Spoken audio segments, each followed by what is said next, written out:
Scary moment as we went to commercial. Sophie Cunningham hit the floor hard, and Sophie Cunningham, oh man, I got to tell you, this victory, it came with a big price. Look at today's game where Sophie Cunningham went out in the first half. And that was such a huge blow for the Indiana Fever because Sophie Cunningham has been somebody, she has been the glue of this team since Caitlin has been out. Sophie Cunningham was flat out targeted by a dirty player. I'd say there's a near 0% chance that Sophie Cunningham plays again this year, if we're being honest. It seems like the basketball gods have singled out the Indiana Fever for some serious punishment.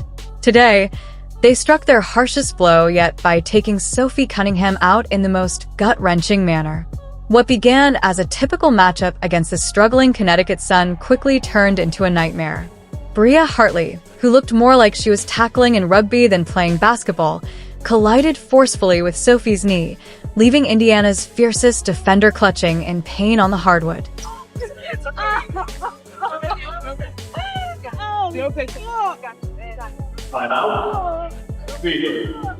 I couldn't believe it. I didn't know what it was at first when I saw her went down. So let's break down the play where Sophie got hurt. So as you can see here, Bria Hartley is going baseline. Kelsey Mitchell is guarding her, and then Sophie comes over to help.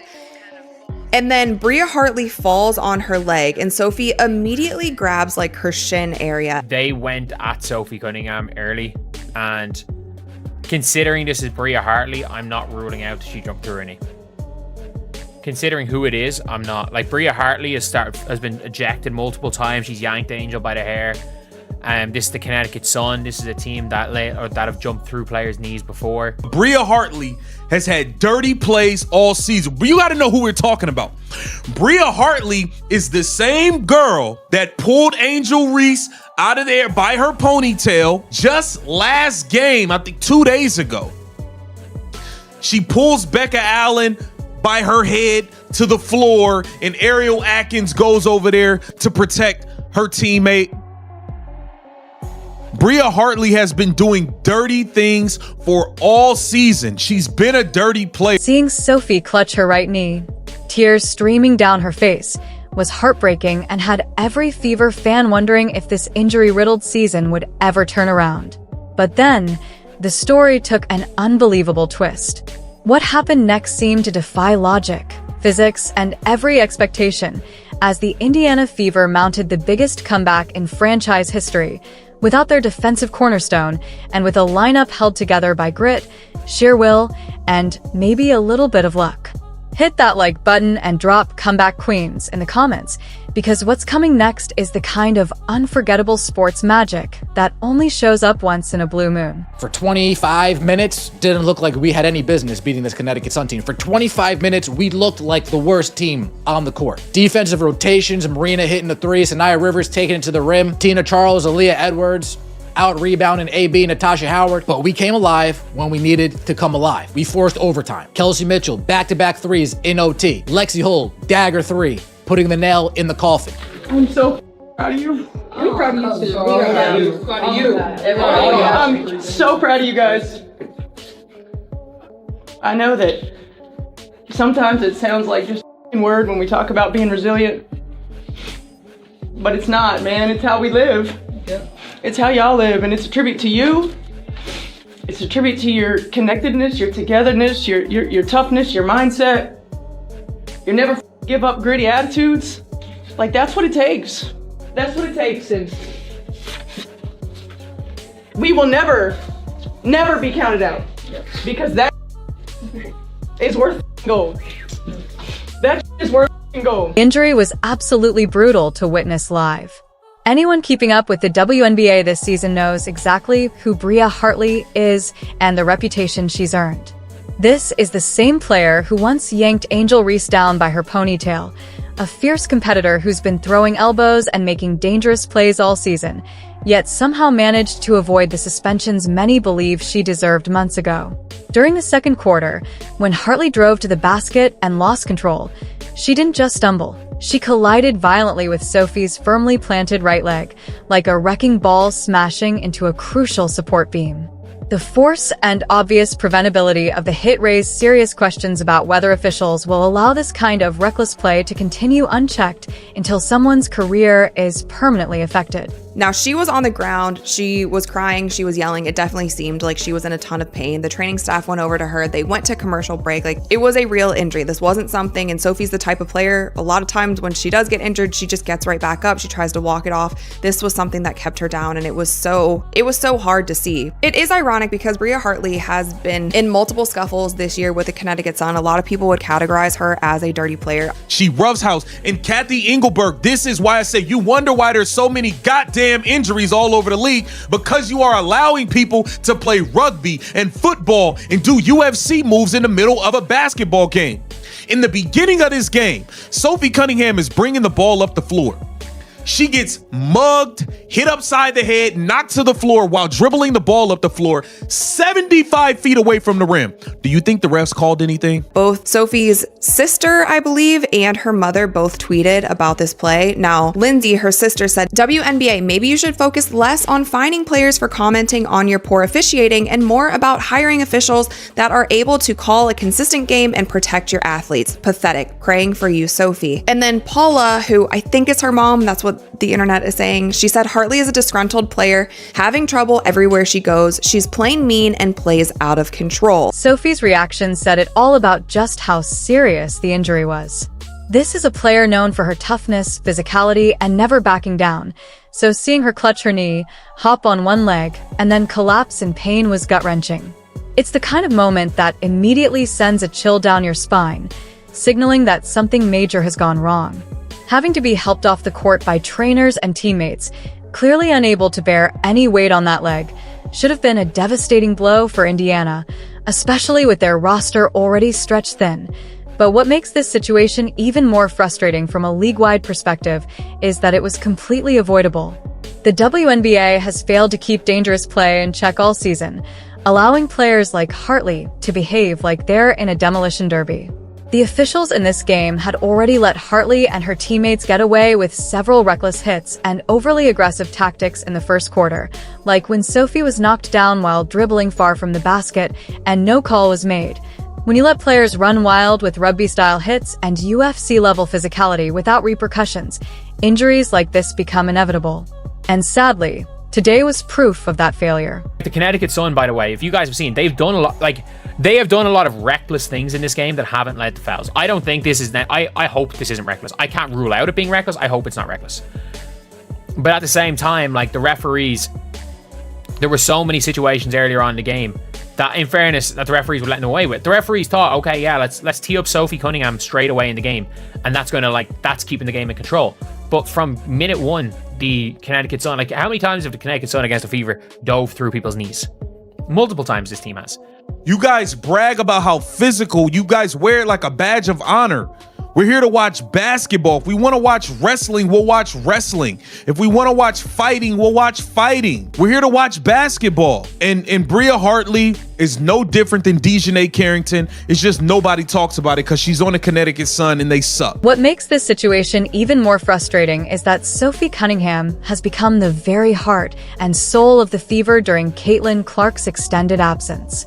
She's the one player stepping up to defend her teammates, bringing the intensity and defensive grit that championship contenders need.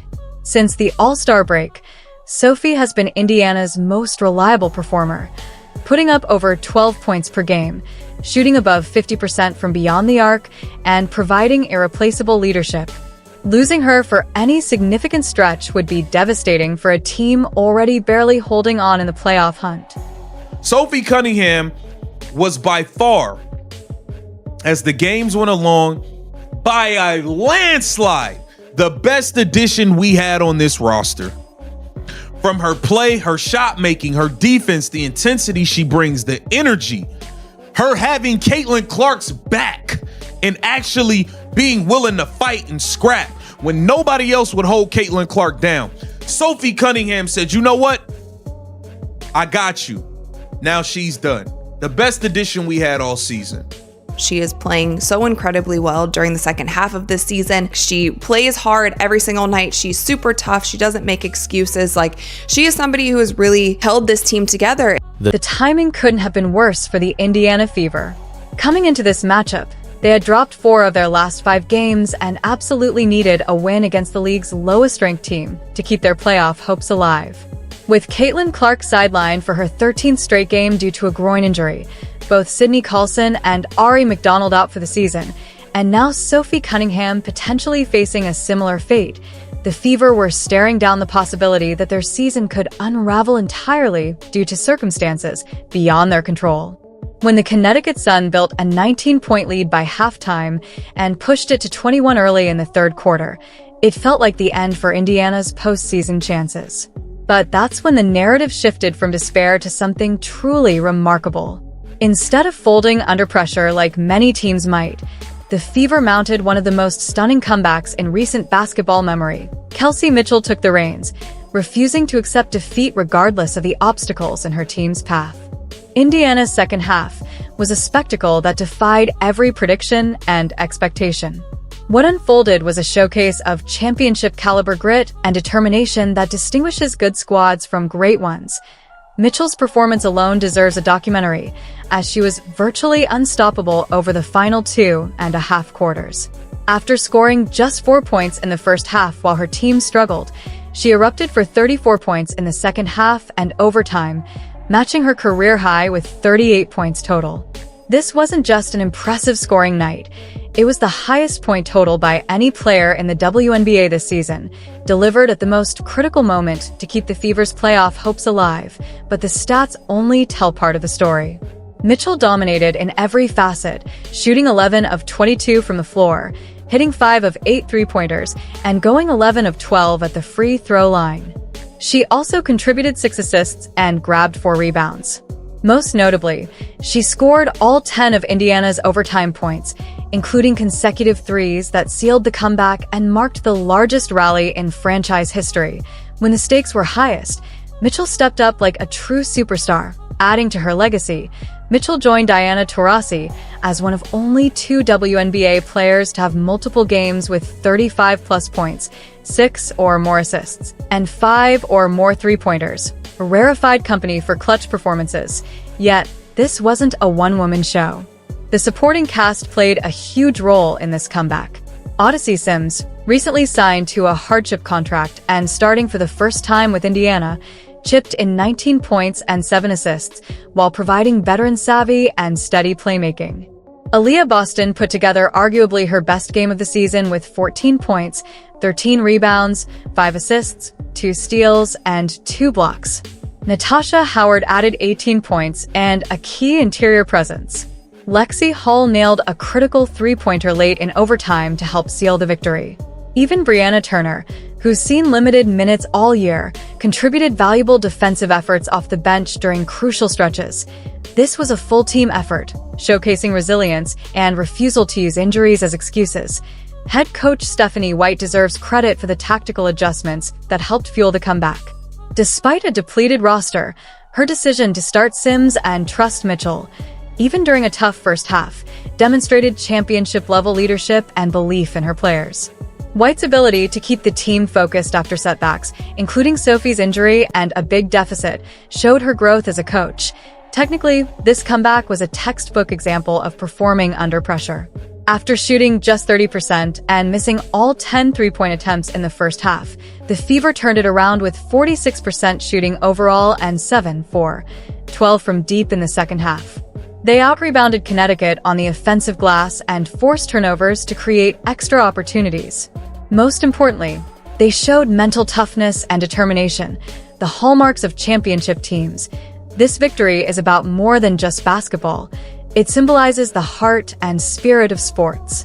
The Fever endured a season full of injuries, losing key players and having to bring in new faces to fill the roster. Losing Sophie to a possible serious knee injury seemed like the final blow. Yet this group dug deep and pulled off a near miracle. This comeback sends a strong message about the culture Indiana Fever has built, a culture grounded in grit, belief, and resilience. Role players and newcomers stepped up when it mattered most, showing that success is about collective will, not just individual talent. Looking forward, this win could be the turning point for Indiana. Now 19-16, They sit 2.5 games ahead of the 9th place Los Angeles Sparks with just 9 games left in the regular season.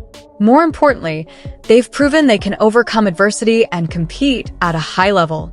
That momentum could be invaluable as they push toward the playoffs. The uncertainty around Sophie Cunningham's injury will be a major storyline moving ahead. She's set for an MRI to assess the damage to her right knee. Early signs aren't promising, as she was clearly in pain and unable to bear weight. Losing her would be a serious blow, as she brings toughness, leadership, and shooting that are hard to replace. The ongoing injury problems raise broader concerns about player safety and league enforcement. With key players out due to injuries sustained in physical games, questions must be asked about whether the league is doing enough to protect its athletes. The lack of meaningful discipline for players like Bria Hartley, who has a history of dangerous play, underscores these issues. Allowing reckless behavior to continue unchecked puts players at risk and threatens the integrity of the game. Sophie's injury is especially heartbreaking because of her role in the team's identity. Beyond stats, she's been a leader who stands up for teammates and sets a tone of toughness and competitiveness. Losing her presence creates a void that goes far beyond the scoreboard. Financially, these injuries impact not just the team's playoff chances, but also the product fans come to see. The Fever invested heavily in building around their core, and when key players go down due to avoidable injuries, it damages the entire franchise's trajectory. But circling back to the on-court story, Kelsey Mitchell's second-half heroics are the stuff of legend. Her mental toughness to bounce back from a slow start and single-handedly bring her team back from a 21-point hole separates superstars from the rest. Her ability to attack the basket, draw fouls, and shoot with precision under pressure was extraordinary. Mitchell's three-point shooting in particular was a highlight. After missing all her attempts in the first half, she drained 5 straight trays in the second half and overtime, many contested with defenders tight on her. This performance also highlighted how much the Fever missed Caitlin Clark's dynamic playmaking and scoring. While Mitchell has excelled, the burden of carrying the offense nightly is a heavy load for one player. The supporting cast around Mitchell also deserves applause. Odyssey Sims played with poise and basketball smarts, navigating the offense smoothly despite being new to the team. Aaliyah Boston contributed on all fronts: scoring, rebounding, playmaking, and defense. Lexi Hull's clutch three-pointer in overtime was a career.